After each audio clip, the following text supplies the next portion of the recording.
پاکستان تحریک انصاف کے تمام وکلاء اکٹھے ہو گئے۔ پہلی دفعہ تحریک انصاف کے وکلاء اس طرح کسی معاملے پہ اکٹھے نظر آئے۔ آپ کو بتاؤں گا کہ اکٹھے کیوں ہوئے ہیں، کیا پریس کانفرنس کی ہے، کیا باتیں کی ہیں۔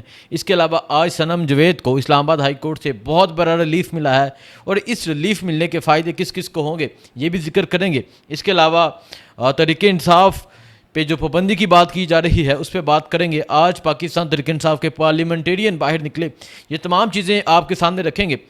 سب سے پہلے صنم جاوید کے حوالے سے بات کروں گا۔ جیسا کہ میں نے گزشتہ 2 دنوں میں تمام لمحات دکھائے، تمام چیزیں دکھائیں، جس طرح صنم جاوید کو عدالت میں پیش کیا جاتا تھا، جس طرح لے کے آتے تھے، جس طرح لے کے جاتے تھے، جو بھی شخص بھی جس پہ ظلم ہوا ہے میں نے اس کا ساتھ دیا ہے، اور میں نے دکھایا ہے کہ کیا ہوا۔ چاہے ارشد شریف شہید ہوں، جب انہیں ایئرپورٹ پہ لے کے آئے، اس کے بعد تدفین تک تمام لمحات دکھائے، چاہے عمران ریاض خان ہو جب انہیں ایئرپورٹ پہ روکا جاتا ہے، اس کے علاوہ کوئی بھی ہو، انشاءاللہ ظالم کے خلاف کھڑے ہوں گے، مظلوم کے ساتھ کھڑے ہوں گے۔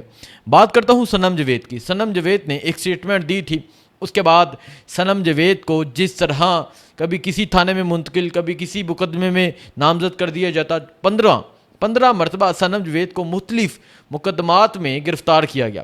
صنم جاوید کو گرفتار کیا جاتا تھا، کبھی سرگودا لے کر گئے، کبھی میاں والی، کبھی گجرانوالا، اور صنم کہتی ہے جو سختی گجرانوالا میں ہوئی وہ کہیں نہیں ہوئی۔ گجرانوالا میں 8 گھنٹے مجھے پریزنر وین میں رکھتے تھے، اور آپ کو پتہ ہے اس شدید گرمی میں اس پریزنر وین میں اتنی سی جالی ہوتی ہے، وہاں سے سانس گزرتا ہے تو انسان کی کیا سچویشن ہوگی۔ اور لوگ کچھ ایسے بھی لوگ ہیں جو تنقید کر رہے ہیں صنم جاوید پہ، لیکن لوگوں کو اس کی قربانی نظر نہیں آ رہی۔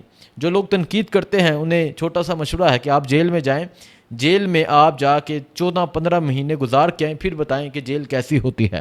ایک آپ کو صنم جاوید کے حوالے سے بتایا، صنم جاوید اسلام آباد جب پہنچتی ہیں، ایف آئی اے گرفتار کرتی ہے صنم جاوید کو، وہاں سے سنڈے والے دن، اتوار والے دن ریلیف ملتا ہے۔ صنم جاوید کو جو مقدمہ تھا ڈسچارج کر دیا جاتا ہے، اس کے بعد دوبارہ سے گرفتاری ہوتی ہے۔ پھر سوموار والے دن اسلام آباد ہائی کورٹ جو ہے ایک بڑا فیصلہ سناتی ہے، اور وہ یہ فیصلہ سناتی ہے کہ صنم جاوید کو فوراً سے رہا کیا جائے۔ 3 دن کا ٹائم دیا جاتا ہے کہ 3 دن صنم جاوید کو کوئی بھی گرفتار نہیں کر سکتا، اور آئی جی اسلام آباد کو بہت سا ڈائریکشن دی جاتی ہے۔ آئی جی صاحب کو مخاطب کر کے کہا جاتا ہے کہ صنم جاوید کو اسلام آباد سے کوئی بھی ادارہ، کوئی بھی مقدمہ ہو، آپ نے گرفتار نہیں کرنا۔ آخر 3 دن گزرے، آج صنم جاوید دوبارہ سے عدالت میں پیش ہوئی۔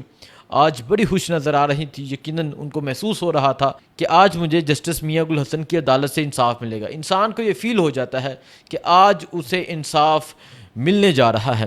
صنم جاوید وہاں پہنچتی ہیں، صنم جاوید کے وکیل پہنچتے ہیں، اٹارنی جنرل پہنچتے ہیں، اور پھر یہ اسٹیٹ رسپانسبل اس چیز کی ہو جاتی ہے۔ وہ کہتے ہیں کہ صنم جاوید کو پورے پاکستان کے کسی مقدمے میں گرفتار نہیں کیا جائے گا۔ مستر آپ کو بتا رہا ہوں، عدالت آرڈر جاری کرتی ہے، اور پھر کہتی ہے کہ آپ اپنے الفاظ جو ہیں وہ مناسب رکھا کریں، آپ بڑا سخت بولتی ہیں، اور آپ نے صنم کو سنا بھی ہوگا وہ بہت ہی سخت بولتی ہیں، اسی وجہ سے بہت تکلیف ہوتی ہے، مریم کو تکلیف ہوتی ہے، اس کے علاوہ باقی تمام نون لیگیوں کو بہت تکلیف ہوتی ہے۔ آخر آج صنم کو اسلام آباد ہائی کورٹ سے بڑا ریلیف ملا، آج رہا کرنے کا حکم جاری ہوا، اور یہ کہا گیا کہ آپ اب کہیں بھی جا سکتی ہیں۔ پہلے یہ کہا گیا تھا اسلام آباد، اور پھر عدالت کی جانب سے کہا گیا آپ اب کہیں بھی جا سکتی ہیں۔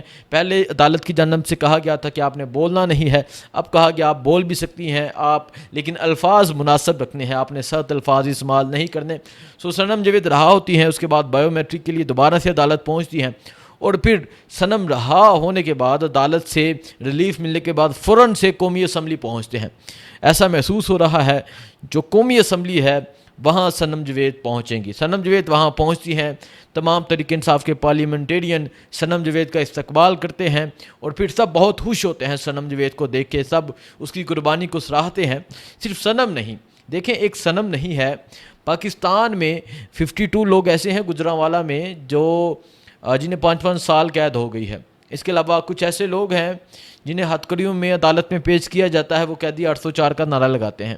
اس کے علاوہ مجاہد شاہ کی فیملی ہے، محمد لطیف مجاہد شاہ وہ شہید ہو چکے ہیں، محمد لطیف ان کی بھی ڈیتھ ہو گئی ہے 9 مئی کے، ایک 9 ماہ میں جیل میں رہے، ایک 10 ماہ جیل میں رہے، اس طرح ایک جیل میں تھا اس کی وائف کی ڈیتھ ہو گئی، پھر اس کے علاوہ ایک شخص جیل میں تھا اس کے بھائی کی ڈیتھ ہو گئی۔ اس طرح بہت سے لوگوں کی بہت سی قربانیاں ہیں۔ 3 بھائی جیل میں تھے اور وہ 3 بھائی میاں والی کے سے تعلق رکھنے والے تھے۔ بہت سی ایسی قربانیاں ہیں۔ صنم جاوید کی قربانی یہ ہے کہ ہائی لائٹ ہوئی۔ عالیہ حمزہ کو بھی کل عدالت میں پیش کیا جائے گا۔ سو ہم یہ ایکسپیکٹ کرتے ہیں جس طرح صنم کو ریلیف ملا ہے اسی ججمنٹ کو دیکھتے ہوئے جج صاحب عالیہ حمزہ کو بھی ریلیف دیں گے، ڈاکٹر یاسمین راشد بھی باہر آئیں گی، عمر سرفراز چیمہ بھی باہر آئیں گے۔ عمر سرفراز چیمہ کے بارے میں بتاؤں تو ان کی اولاد نہیں ہے، اللہ تعالیٰ نے ان کو اولاد نہیں دی، لیکن وہ یہ سمجھتے ہیں کہ یہ پاکستان کی قوم، یہ میری اولاد ہے، میں نے جنگ لڑنی ہے تو ان کے لیے لڑنی ہے، میں ان کے ساتھ کھڑا ہوں۔ سو اس طرح یہ تمام چیزیں آپ کو بتانے کا مقصد یہ تھا کہ آج یہ لوگ سرخرو ہو رہے ہیں صرف اس وجہ سے کہ عدالت اب انصاف دیتی ہوئی نظر آ رہی ہے، اور اگر عدالت اسی طرح انصاف دیتی ہوئی نظر آئی تو میں یہ دعوے کے ساتھ کہہ سکتا ہوں کہ عمران خان بھی جلد باہر آئیں گے۔ ہوتا یہ ہے کہ ایک کیس سے عمران خان ڈسچارج ہوتے ہیں، دوسرے مقدمے میں نامزد کر لیا جاتا ہے، اسی طرح صنم کے ساتھ ہوتا تھا، اسی طرح عالیہ حمزہ کے ساتھ ہوتا تھا۔ اور اگر عمران خان کے ساتھ یہ اس طرح کر رہے ہیں اور عمران خان کے مقدمات جو ہیں وہ ختم ہوتے جا رہے ہیں، جو مین مقدمات جس میں سائفر، جس میں عدت، یہ تمام مقدمات ختم ہو گئے ہیں، اب عمران خان کو گرفتار کیا گیا ہے نیب کے ایک بونڈے سے کیس میں۔ ہمیشہ عمران خان کو ایک بونڈے کیس میں گرفتار کیا گیا ہے۔ سو ہم یہ ایکسپیکٹ کرتے ہیں کہ یہ عدالتیں انصاف دیں گی اور عمران خان بھی جلد باہر آئیں گے۔ اسی چیز کا ان کو تکلیف ہے، اسی وجہ سے کہتے ہیں کہ عمران خان پہ پابندی لگا دینی ہے، اسی وجہ سے یہ مولیوں کو لانچ کرتے ہیں جو کہتے ہیں کہ عمران خان اگر باہر آئے تو ملک میں جو ہے وہ امن نہیں ہوگا، ملک کی اکانومی ٹھیک نہیں ہوگی۔ میں انجینئر مرزا صاحب کی بات کر رہا ہوں، بہت سے لوگ ان کو فالو کرتے تھے، لیکن آپ ان کا اندازہ لگائیں کس طرح کی گفتگو یہ کرتے ہیں۔ آپ کو شرم آنی چاہیے اس طرح کی گفتگو کرتے ہوئے۔ کیونکہ اس شخص نے جس طرح اس امت مسلمہ کا مقدمہ لڑا، آپ کچھ بھی نہیں کر سکتے۔ اس شخص نے لا الہ کا مطلب سمجھایا، اس شخص نے لوگوں کو شعور دیا۔ آپ لوگوں نے تو لوگوں کو ہمیشہ گمراہ کیا ہے۔ سو اس پہ ڈیٹیل میں الگ میں بات کریں گے، یہ ایک لمبا ٹاپک ہے، اور پھر ان کے چیلے چپیلے جو ہیں وہ سامنے آ جائیں گے۔ اس کے علاوہ میں آپ کو بتاتا ہوں، آج پاکستان تحریک انصاف کے پارلیمنٹیرین جتنے بھی پارلیمنٹیرین ہیں آج باہر نکلے، آج احتجاجاً واک کی۔ آج انہوں نے واک کی تو وہاں آج انہوں نے ایک تو قاضی فائزی صاحب کو عمران خان کے کیسی سے الگ ہونے کا کہا، اس کے علاوہ انہوں نے کہا کہ تحریک انصاف پر جو آپ پابندی لگانا چاہتے ہیں آپ کا باپ بھی پابندی نہیں لگا سکتا۔ یہی بات علی امین گنڈا پور نے کہی، انہوں نے کہا کہ تحریک انصاف جماعت تھی، ہے اور رہے گی، اور یہ سپریم کورٹ کی ججمنٹ بھی ہے، یہ سپریم کورٹ کا آرڈر بھی ہے، اور سپریم کورٹ کے ججز نے یہ ایکسیپٹ کیا ہے کہ تحریک انصاف تھی، ہے اور رہے گی، بلکہ تحریک انصاف کو بحال کیا گیا ہے جو محسوس نشستوں کا فیصلہ اس میں۔ لیکن ان کی چیخوں کی آوازیں آنا شروع ہو گئی ہیں، کبھی عطا تارڑ سامنے آ جاتے ہیں، کبھی مریم اورنگزیب، کبھی عثمہ بہاری۔ سو یہ تمام لوگ آ کے کہتے ہیں کہ تحریک انصاف پہ پابندی لگا دینی ہے۔ یہ الیکشن سے پہلے بھی کہتے تھے کہ ہم ان سے بلہ چھین لینا ہے، یہ کر لینا ہے، یہ کر لینا ہے، لیکن آپ نے دیکھا کہ عوام نے جس طرح عمران خان کو ووٹ دیا، عوام نے جس طرح عمران خان کا ساتھ دیا، سو اس چیز کی ان کو بہت سی تکلیف ہے۔ تحریک انصاف پر پابندی تو نہیں لگا سکتے، خود یہ 17 سیٹوں کی جماعت رہ گئی ہے، انہوں نے تحریک انصاف پہ کیا پابندی لگانی ہے؟ ایک یہ چیز ہے۔ اب میں آپ کو بتاتا ہوں ریٹائرڈ جج کا معاملہ۔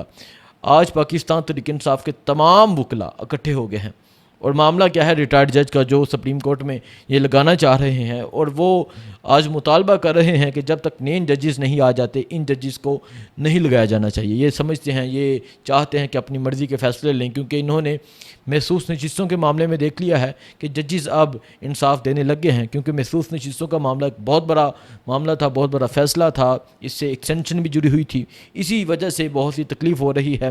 سو آج تحریک انصاف کے وکلاء اکٹھے ہو گئے ہیں، تحریک انصاف کو ہر آنے والے دن میں ریلیف مل رہا ہے، انصاف مل رہا ہے۔